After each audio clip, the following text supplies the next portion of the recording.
And I was like, hey man, I'm a comedian. And he was like, oh yeah? Where you perform at? And I'm like, the Blue Bar. Like I just started making stuff up. And he gave me his number. And Melvin Bender was like, yo, why don't you open up the show? And I was so nervous. It was my whole school. And I was like, why don't you open up the show just out the gate like that? And I just went up. I said something funny about the security guard. I roasted him. Mm-hmm.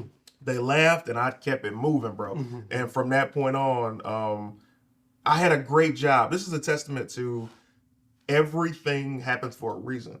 I'm working at Hollywood Video with my best friend. Me and my boy Jakari, we're making $10 an hour. I get free movie rentals. Mm-hmm. We get snacks. I'm getting the holla at girls to come in. I'm just having the greatest life ever, mm-hmm. right? And there were two managers. One of the managers was my boy Jakari's uncle. He was the best. And then there was another manager. Her name was Carmen. Carmen was the worst. Carmen hated me.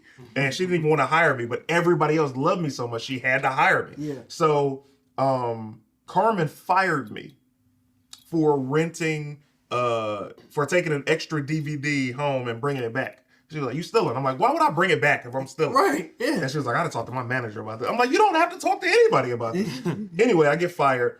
And I was like, man, I just lost the job that I would have worked there forever, or how we know about video stores, the next 5 years. Right. But after I got fired, I was like, well, I guess I need to call Kool-Aid because I need to start doing comedy. If I wouldn't have gotten fired, I wouldn't have started doing comedy right then.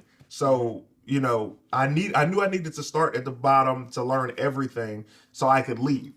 I was like, as long as I start, you got to start somewhere. You work performing in bars, but I knew LA was always the goal. So I just kept doing it, and then I started getting comfortable. Mm-hmm.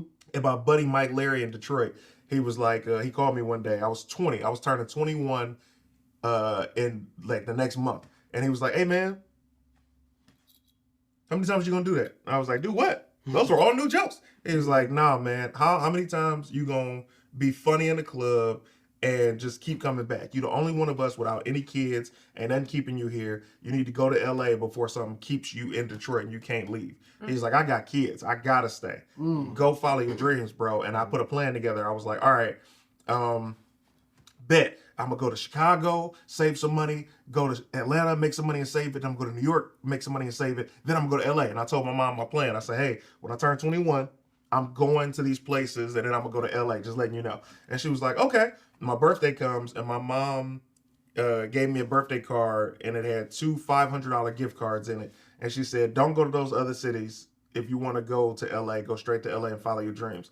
And I was like, all right, bet. And she's like, make me a deal. How long do you think it's going to take for you to get on TV? And I was like, easy.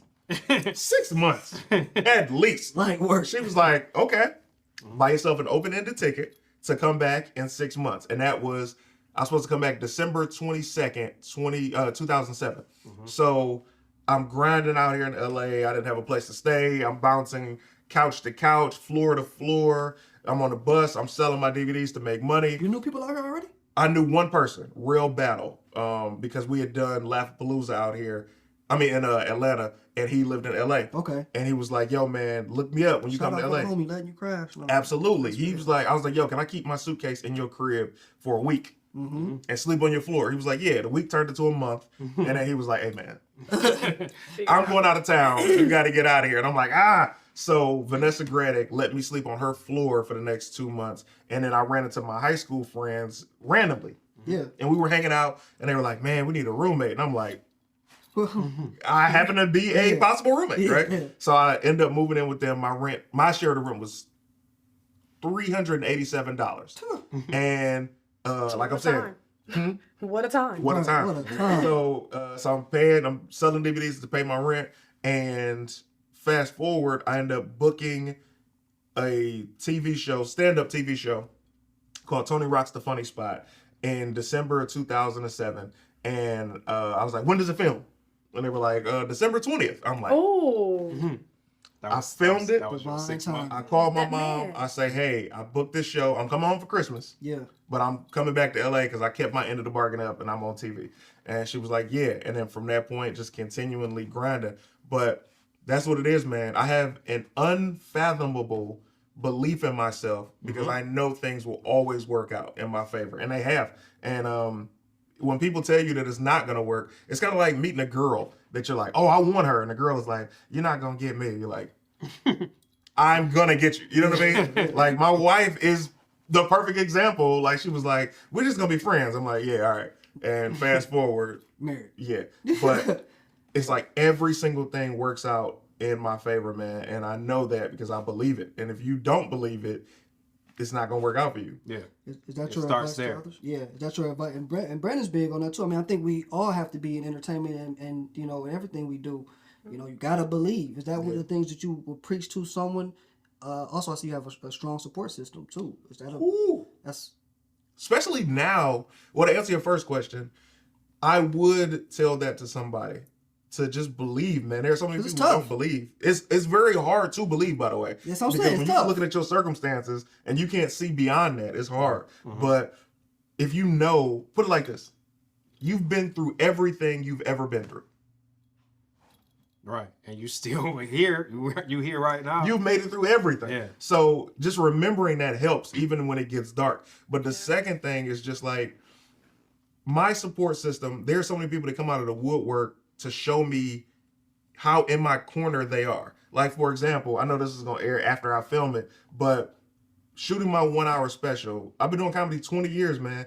And this is my first special because I was going to wait. I'm like, I'm waiting until somebody says, I want to help you produce this special. I wasn't about to put my own money up. Shout out to all the comedians who did it and it worked out for them. Yeah. I just wasn't about to do that. I'm like, no, I know at some point somebody's going to produce the special for me Yeah. and I'm going to be ready. And I am ready. And people have come out of the woodwork just to be like, you know, giving me prayers or being like, yo, I'm going to be at the show or just guiding me along and just giving me that love and support that you just wouldn't think of.